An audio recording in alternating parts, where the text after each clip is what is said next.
Hey, I'm Trey, and I have another story about a serial killer that enjoys making young women scream. Literally.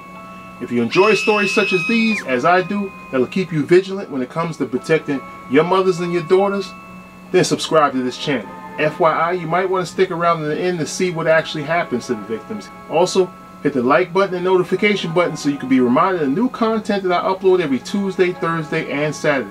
Please also leave your comments in the comments section, because I'm always interested in your opinions about the channel and or the videos. Well, if you're ready, let's get started.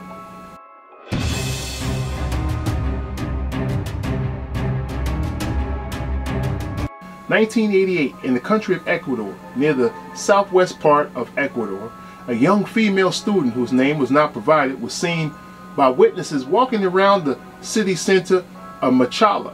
For the record, none of the victims' names in this story were provided. The following day, the woman was found in a nearby alley with all of her clothing stripped off and a gag in her mouth, and her arms had been tied behind her back.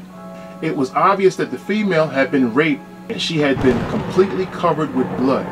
The victim was found with deep lacerations and cuts on her hands resembling defensive wounds. The police had an autopsy done to determine the cause of death because on the scene it wasn't obvious. When the autopsy was completed, it was determined that the killer had used some type of instrument to ram into the victim's vaginal cavity, up into her torso, and punctured out the top of her chest, and then punctured into the bottom of her jaw, into her mouth. This monster is killing women via shish kebab. Only a truly sick person would do this. The police were baffled with no clues or leads. They requested help from the media and the community. The media labeled the killer the monster of Machala. Several months later, the family of another young unnamed girl was reported missing. 3 days later, the young female college student was discovered murdered and dumped in a dumpster. She was naked with her arms bound behind her back and covered in blood. The killer took some type of long rod and rammed it into the victim's anal cavity this time, up through the torso, causing internal bleeding and killing the woman. Many of her organs had been punctured with the device that was used by the killer. The modus operandi was obviously the same as the first victim. The police had no clues or leads at the time. A year after that homicide victim, the family of another female missing for 2 days submitted a missing persons report to the police. The woman was last seen leaving her home one evening and going to meet with a male friend that the family had not yet met. A day later, the female was found killed and dumped behind some brush. Just like the previous victims, the woman had defensive injuries to her arms and a head wound. She had also been vaginally attacked with that rod device. The autopsy determined that she had died of internal injuries. Now that this third victim had been found, the police had to acknowledge that they had a serial killer working in their area. The city was paralyzed with fear because the authorities had no leads. For the next 5 years, 5 more murders were committed in the same fashion.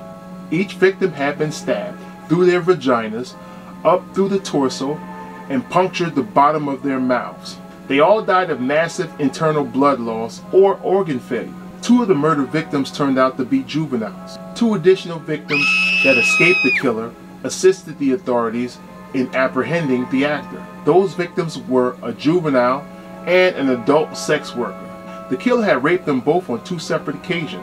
Luckily, the victims were able to escape before he actually succeeded in killing them both. With the information provided to the police, they were able to identify Gilberto Chamba as the killer. Gilberto Chamba was born in the country of Ecuador. He worked as a taxicab driver in the city of Machala. He would use his job to drive around the city and pick up victims that he felt were vulnerable.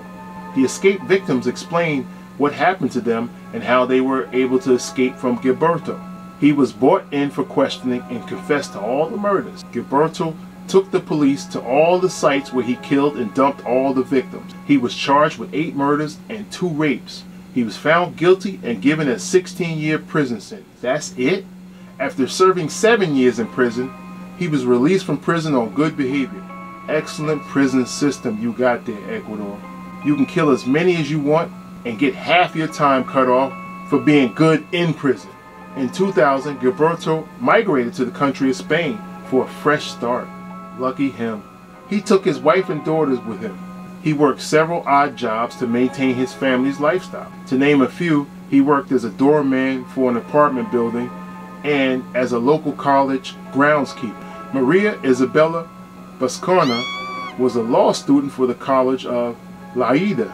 In November 2004, she was last seen alive that evening by other classmates near the college theater. 2 days later, her murdered body was found in the trunk of her vehicle. She had been wrapped in large trash bags, naked and with a scarf wrapped around her neck, which was more than likely used to strangle her to death. The police completed an autopsy and DNA was found that connected her death to Gilberto.